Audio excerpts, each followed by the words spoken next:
What is sorghum, anyways? Sorghum is the fifth most important cereal grain crop in the world. It grows in many different environments with the help of its natural drought tolerance. Sorghum is not only a food for us, but serves as an animal feed and fuel as well. Being the fifth most important cereal crop, sorghum is widely consumed in large quantities by humans behind only rice, wheat, maize, and potatoes. Sorghum's importance has made it a vital food staple for thousands of years around the world.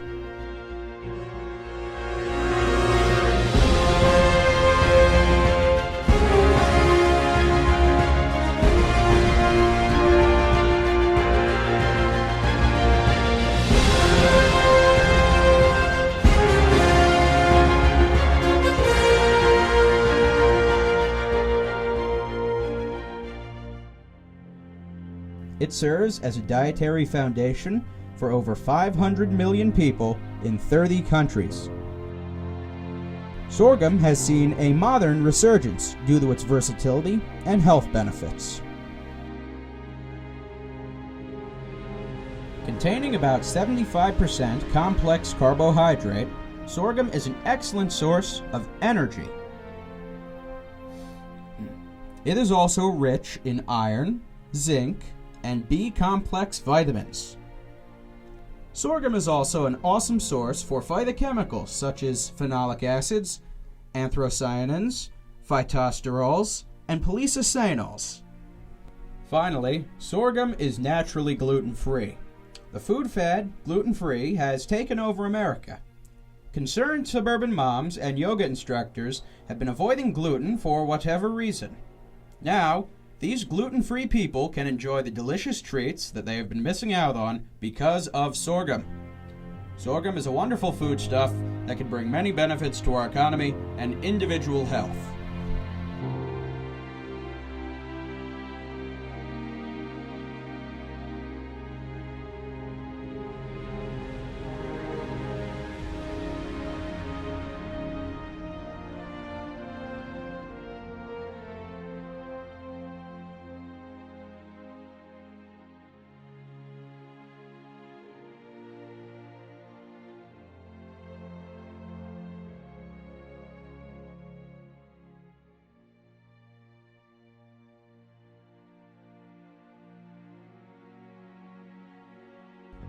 So, we've just arrived at Wegmans, where it's hot secret mission to go get some sorghum. One night, two determined people set out to get the sacred grain that is sorghum. In order to get a hold of sorghum, Bobby and Hannah needed to track it from its origins to see where it is now. Looking far back into history, they discovered that sorghum originated in Africa before it was globalized. From here it was carried to Asia, Europe, and finally North America. However, when speculating upon the evolution and movement of sorghum, they discovered that it ties in with the development of African agriculture. Using various tools and techniques, Africans were able to domesticate many different crops, including sorghum. Adapting different names along its journey, such as Msumbiji or Liang, sorghum proved to be a hard treasure for Bobby and Hannah to find. With luck, they were able to track it to its arrival in the United States. Historians are sure that sorghum was brought to America by slaves on ships. First recorded in 1857, a man named Peter Ray brought sorghum into the country. This allowed for the United States Federal Patent Office to distribute thousands of seed packets to United States farmers by 1858. After decades, families and farmers established tradition where they would process the sorghum into syrups for self-support. After a while, it died out with the introduction of cheap sugars. It has also been converted into sorghum flour. After years and years of searching, Bobby and Hannah are finally ready to extract sorghum flour, which they were able to locate at Wegmans in Rochester, right down the road.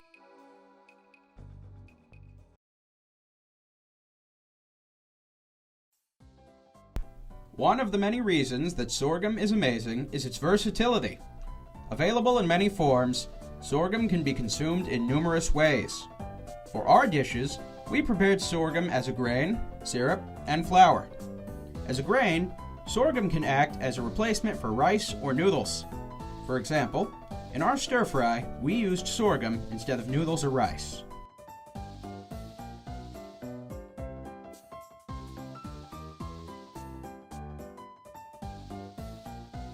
Consuming sorghum as a syrup presents a far different experience. This opens up a world of possibilities, including glazes and frostings. Having a unique sweetness to it, sorghum syrup is able to enhance your average cakes or cookies into a new and cultural dish. Sorghum syrup can also be consumed as an alternative to sugar or agave in coffees and other drinks.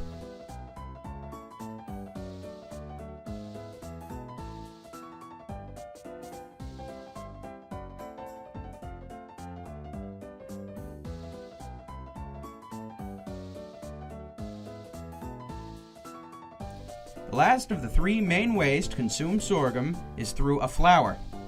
Just like any other flour, sorghum flour is baked or cooked into dishes.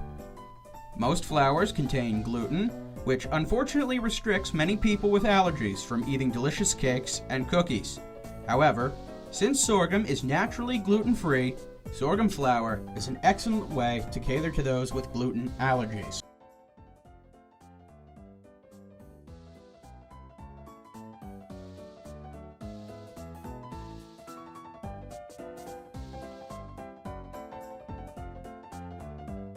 For both of our dishes, the most labor-intensive processes were already done for us.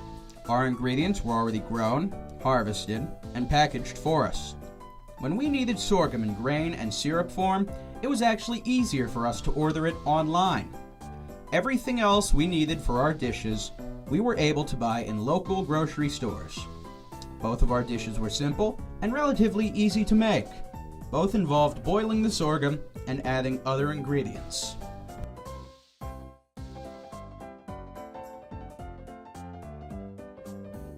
For our first dish, we made a light and nutritious sorghum porridge. Such a dish is very popular in parts of Somalia, as well as other locations in northern Africa. The ingredients within this dish include sorghum flour, water, almond milk, honey, salt, sesame oil, vegan butter, and ground pepper. Overall, this dish is very simple to make. First, you bring some of the water to a boil and mix the flour with cold water. Once the water is boiling, add the flour mixture and reduce the heat to low. Stir occasionally and wait 10 to 15 minutes or until the mixture has thickened. Add the sugar to sweeten and remove from the heat. The porridge can have a number of different ingredients added afterwards, such as cinnamon, butter, buttermilk, or fruit.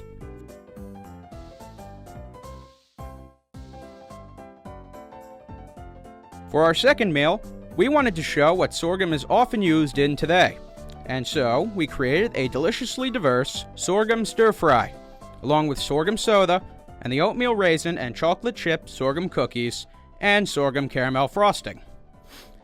This combination of foodstuffs helped us to experiment with the different forms of sorghum: flour, syrup, and grain.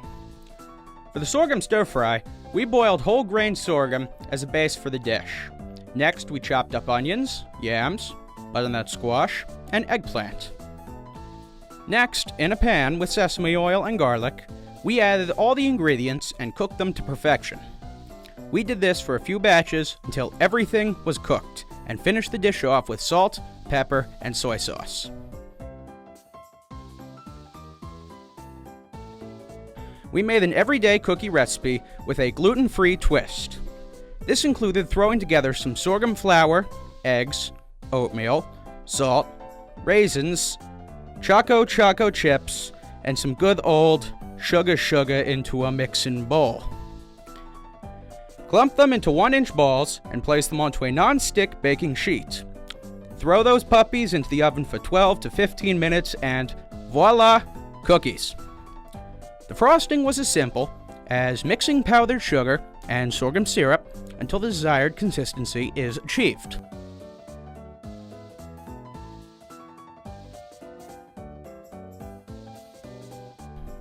Finally, the root beer was a craft brew style, utilizing various spices and herbs such as anise, mint, juniper berries, licorice root, clove, and of course, sarsaparilla root extract.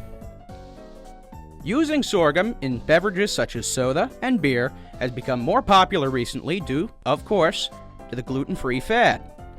All of these were boiled with a few tablespoons of sorghum syrup for about 10 minutes, then cooled and carbonated. A little more sugar was added to get the desired sweetness at the end.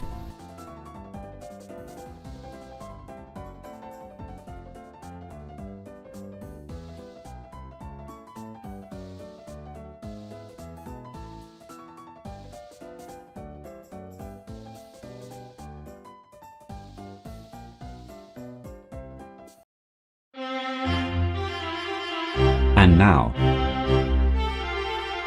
Drunk Sorghum History.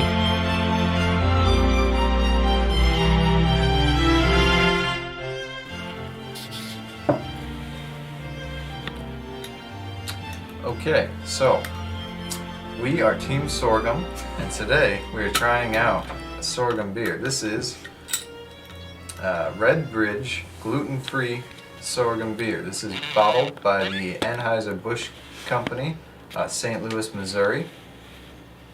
And let's try it out. It's a twist off, so.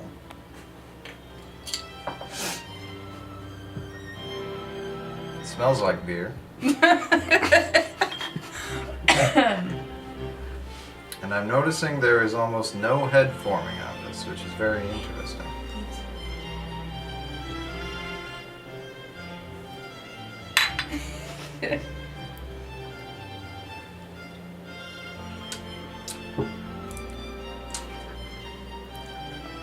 It's actually not that bad. Very crisp, clean I taste. kinda like There's it. not too much to it. It's not too full, not a lot of body to it. And I don't like beer. But I like this. I No, like it's pretty beer. good. I like beer and I like this. Well, yeah, I like this.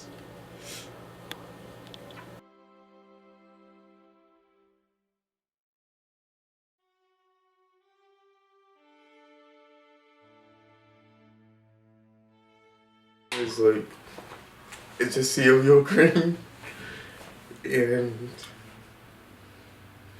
it's kind of like wheat, except it's not wheat.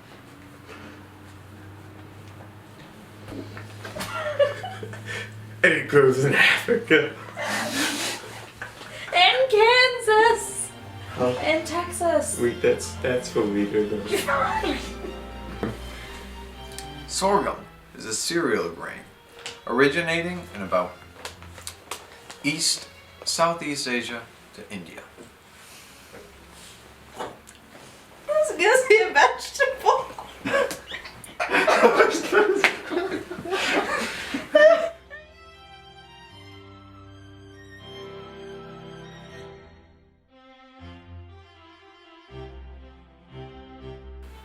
That was the last question.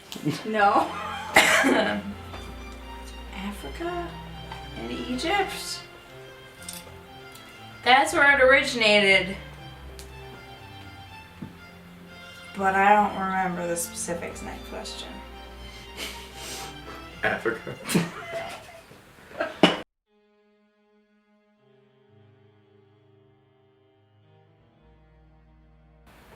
In baking, stir fries.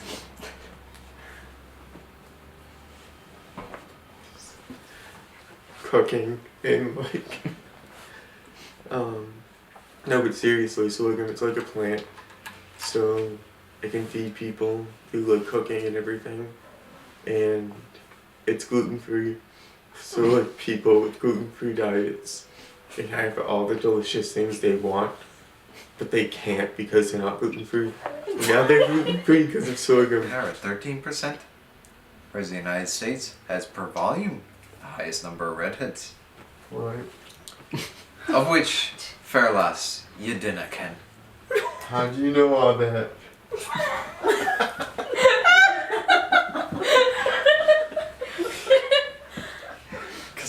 very long while, I did not have a girlfriend. Here you go.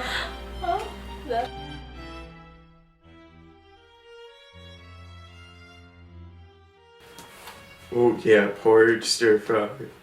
And sorry, but Beer. Soda. beer. Porridge, stir fry, frosting. This may not be a dish, but this is important to me. This is baijiu. This is not any baijiu. This is kinmen baijiu. Now see, half a century ago, more than half a century ago, when the Kuomintang were pushed out of mainland China by the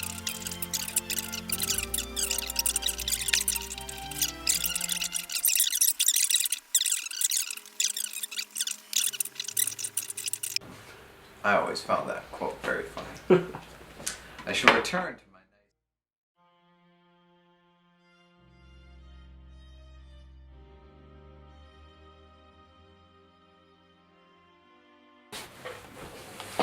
Cattle feeding.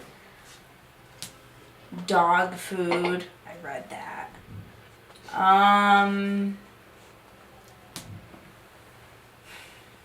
Fences.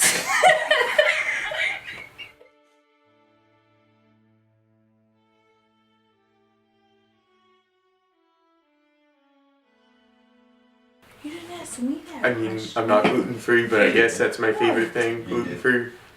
Because now that gives him something. I don't know.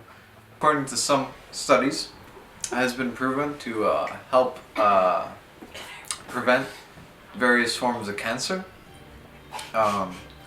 If you also are in a relatively arid region, which does not have too much water to sustain crops, sorghum is a smart and viable choice, as it takes less environmentally friendly, as the last says. You can use it in like large amounts for lower cost. And it's gluten free.